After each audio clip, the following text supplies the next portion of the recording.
Hi, guys. Thanks for joining me. We are here in the studio with a guest today, which is very exciting. Daniel Richard will be joining me to talk about how we can save our schools. We're streaming on X, on Facebook, and on YouTube. And as it is on Wednesdays, I'm talking to the camera over there because we are in the studio with Manchester Public Access Television. I will see everyone on the flip side. Coming to you live. I should start with my glasses because I can't see. I first met you at Right to Know. That is, yeah. Oh, I should actually quickly give an update on that. Thanks. Study.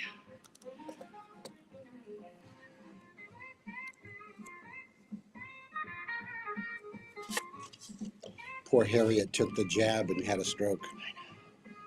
I feel like I find everyone I know took it has got something. Carla Gericke.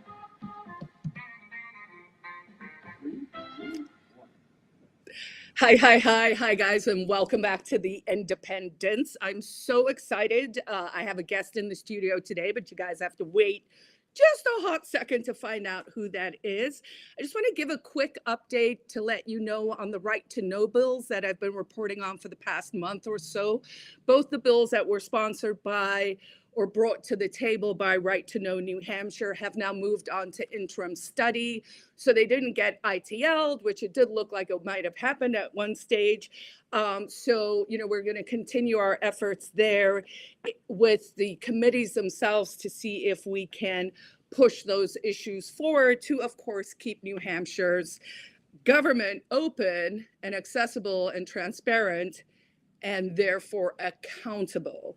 Now, it is my great pleasure in a moment to welcome to the stage here my guest for today, who is Daniel Richard. So Daniel Richard is a dedicated New Hampshire citizen, a constitutional scholar, and chairman of the National Heritage Center for Constitutional Studies. And if you're watching this, you can go to their Facebook group, that is National Heritage Center for Constitutional Studies, where he advocates for a strict adherence to the state constitution in matters of governance, elections, and education.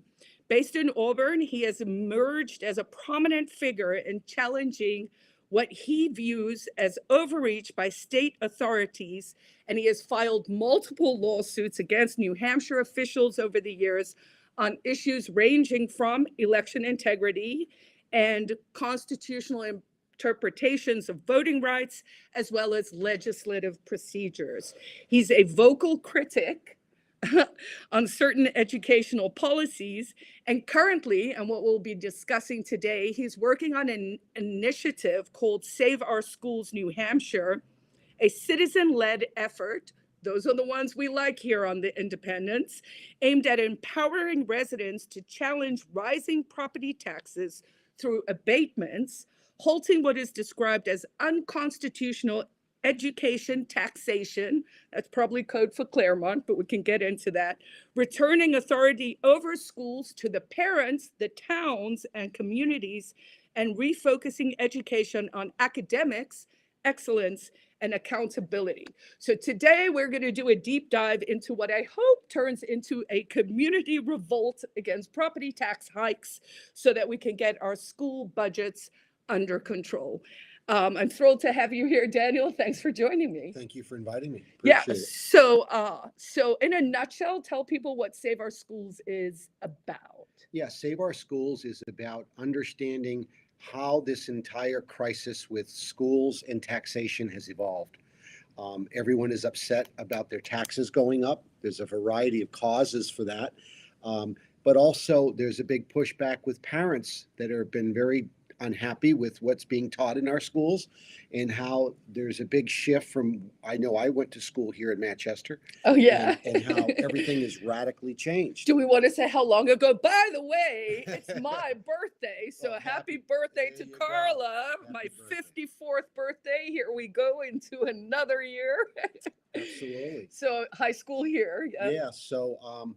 So everything has changed. And so for me, as a constitutionalist and a scholar of history, I always go to original source. Mm-hmm. I know that the U.S. Supreme Court and the New Hampshire Supreme Court always base their opinions, or should anyway, in the majority of the time, based on what it meant when the document was written. Yes. Right? It's a social compact, and so you must read it contextually. And so that's always led me into deep dives as to uncovering, how do these changes, how did they happen, when, where, and how? We've got a beautiful archives up in Concord on Fruit Street. Mm-hmm. And if you go there, it's an extraordinary facility. I've done a tremendous amount of research through the last few years, and that's where I get the majority of my sources. So maybe, Daniel, you are the guy I've been looking for in my life who can teach this class. You know what I want is I want a class that starts with a picture of the New Hampshire Constitution as it originally was, right? And then have like little things that slide in for each amendment as a timeline so that you can actually read the amendments over time, right? So you can see, oh, how were they tweaking things and why were they tweaking things?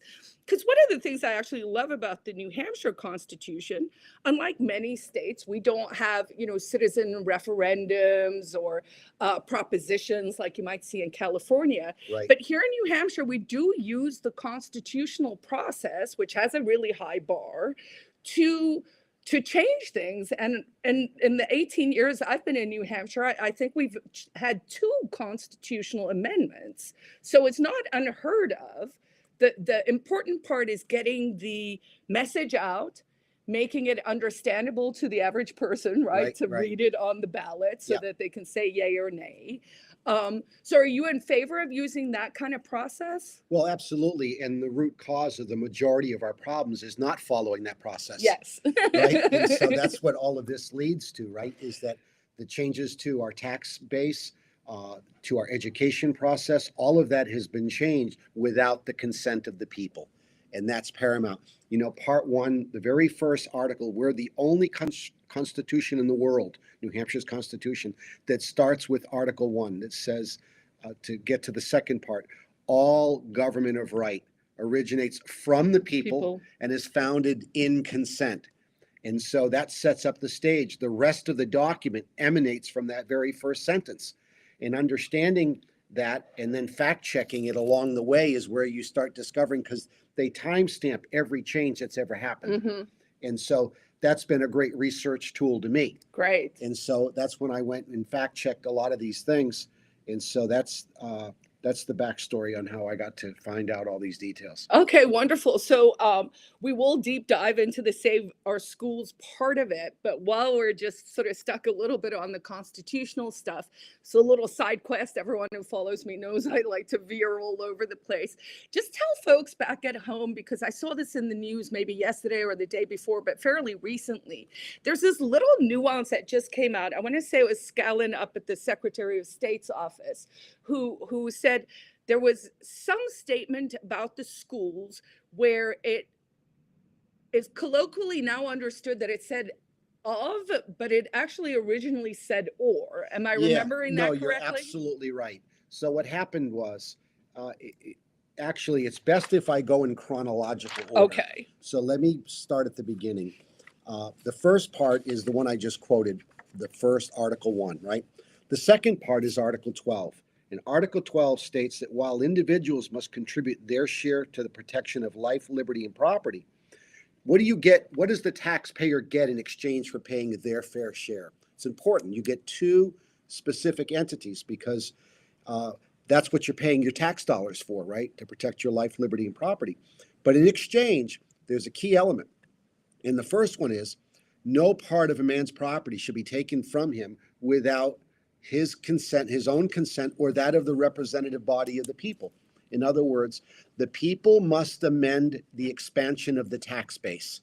Remember, the Revolutionary War, this document was written after the Revolutionary War. The founders had the good fortune of looking at all the others, and then we were the last of we were actually the first in January 5th, 1776, but the document was highly defective. So after the revolution was over, they wrote a new constitution, which is the one we have today.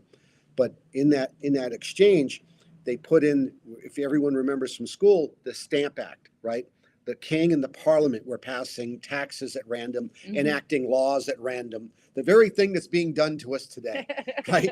That they would do that. And so, of course, when they wrote the New Hampshire Constitution, they put this prohibition in there, which prohibits, because remember, Part 2, Article 5 of the New Hampshire Constitution is where our legislature gets all its power. Yep. But it says in there specifically, as long as it's not repugnant or contrary to the Constitution itself. Oh, okay. Specifically, Yep. the Bill of Rights. So there are two restrictive clauses, and this is the first one, that you can't just create taxes without our consent. And the proof of this is that in the foundation of our state, we had two methods of taxation only. The estate tax, which we today call the property tax, and the poll tax. That was it. But it was amended 5 more times. First in 1903, where they were unfortunately convinced to pass an inheritance tax. I disagree with it, but went through the amendment process. What's the old saying?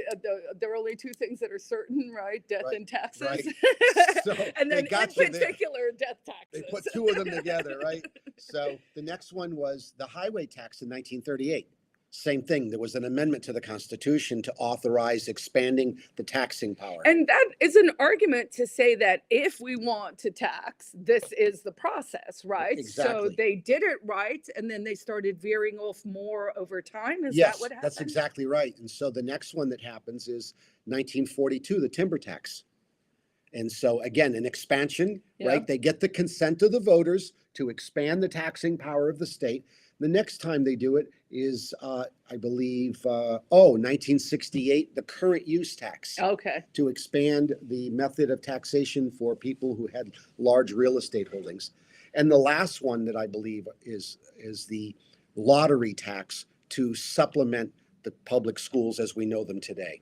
Interesting. So where did business and dividends tax come from? That's all statutory? All statutory. Interesting. No expansion by consent of the voters. And then is it correct to say, and please do correct me because sometimes I have some wild interpretations of what the situation is, but basically in New Hampshire, as a result of the two Claremont cases from the 90s, that is kind of where the court created this tax structure. Right. For New Hampshire. Before that, it was local. That's exactly right. And then after Claremont, the state said, oh no, now we have to have a state tax with an adequacy fund that the state gives to every town. Is that right? Yeah, it's absolutely absurd. And that's exactly what they did. And, unfortunately, the court has been accused of already predetermining the outcome of the Claremont decision and then re-engineering the legal gibberish that they cited to get there. And by the way, it's because of their opinion that I uncovered the mess.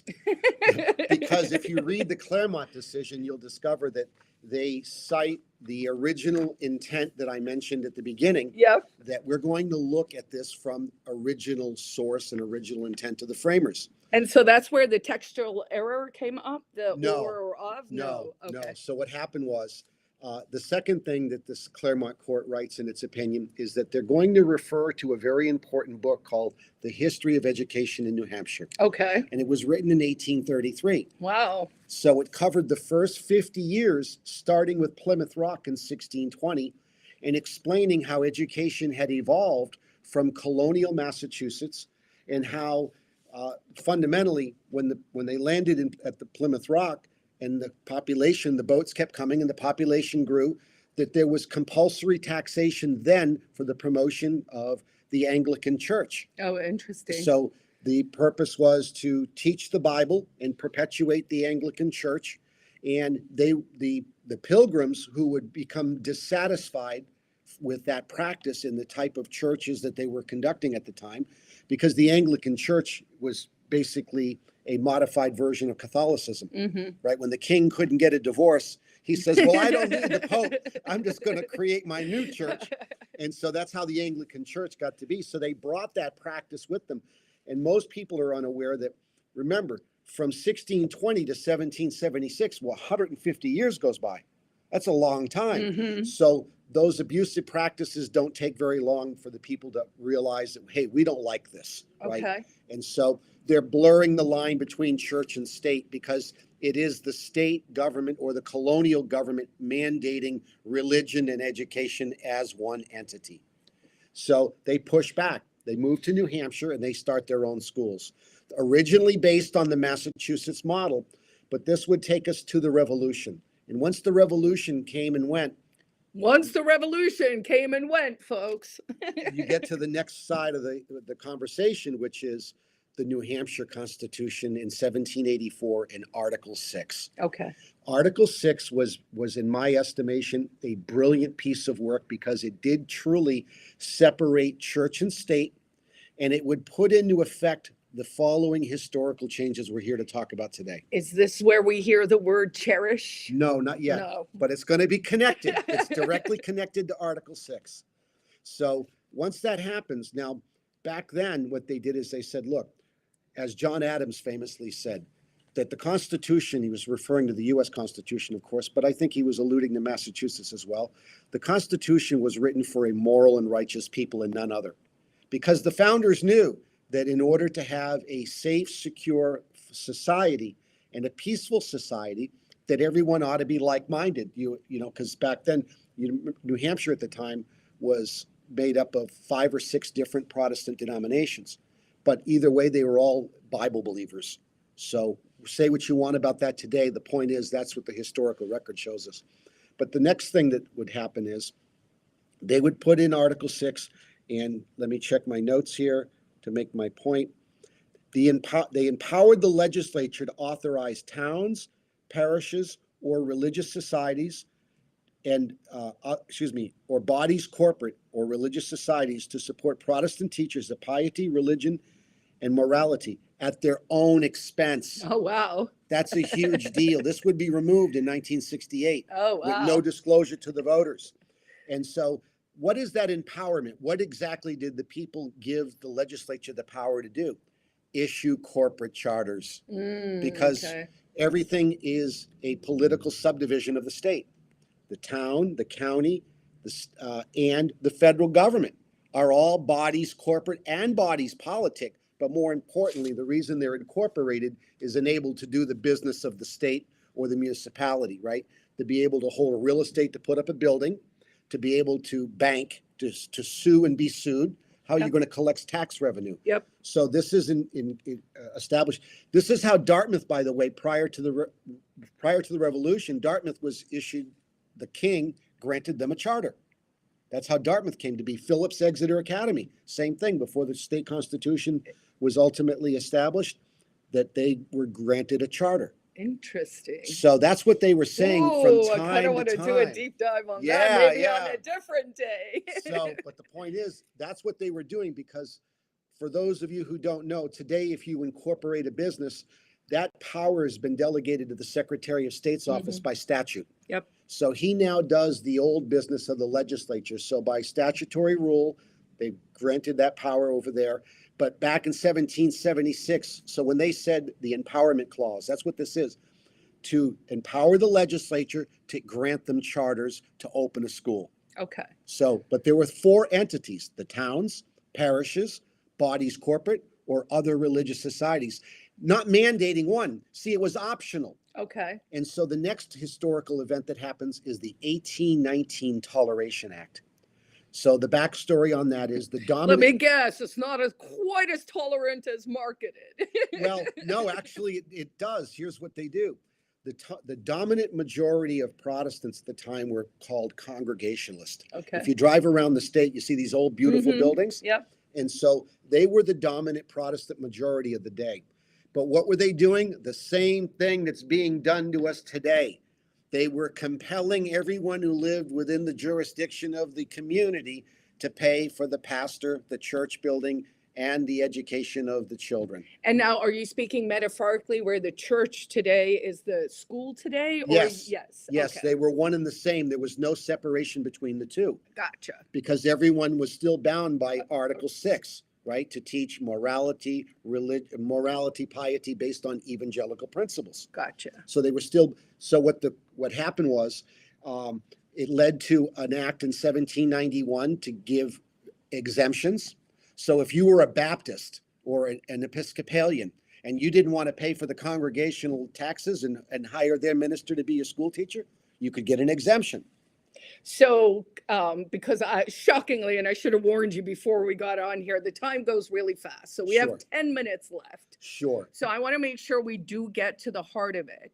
I'll move to the next two pieces. Okay. So that Is the exception similar to the abatement? no, the exception basically was it leads to the people finally having had enough and they exercise their rights under Part 1, Article 32 to Okay. petition the legislature Yep. for redress of grievances. I see. The legislature would then say, no more church and state. Okay. The state constitution provides us the constitutional authority to separate church and state, and you can't compel the people to go to one church or the other. It's up Gotcha. to you, because again, it was all religiously based.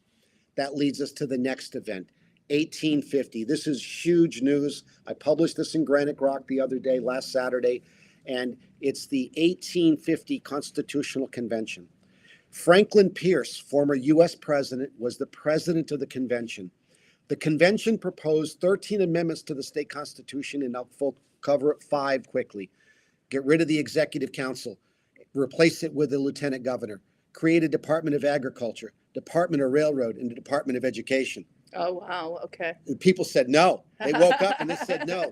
And the whole thing was it was the Democrats of the day. We got this from Bill Gardner. So the Democrats of the day tried to get this one size fits all, a state takeover, a mandatory taxing scheme, the very system that's in effect today. And the voters said no. And what year was that again? 1850. Okay. That leaves the whole thing dispositive. In other words, the Claremont, and here's the dirty little business. It went missing for more than 100 years. How did that happen? It shows up in 1980 in the archives, and it takes from 1980 to 2005. So in between is the Claremont decision. Wow. They didn't have this document. Oh, Well, wow. this document leaves the whole conversation dispositive. Right. 27 years later is the of or controversy. Okay. We get the Blaine Amendment. The Blaine Amendment was based on Anti-Catholicism. Right? anti-Catholicism, but what they did is they reiterated that which was settled by the Toleration Act of 1819. The 1850 Convention solidified it, which was that you can't compel the people to pay a tax and force an ideology upon them. Okay. And so the 1877, where I uncovered this several years ago, but the time wasn't right. So I'd been bringing all of this attention to my partner in crime, Tom Murray, at Government Integrity Project.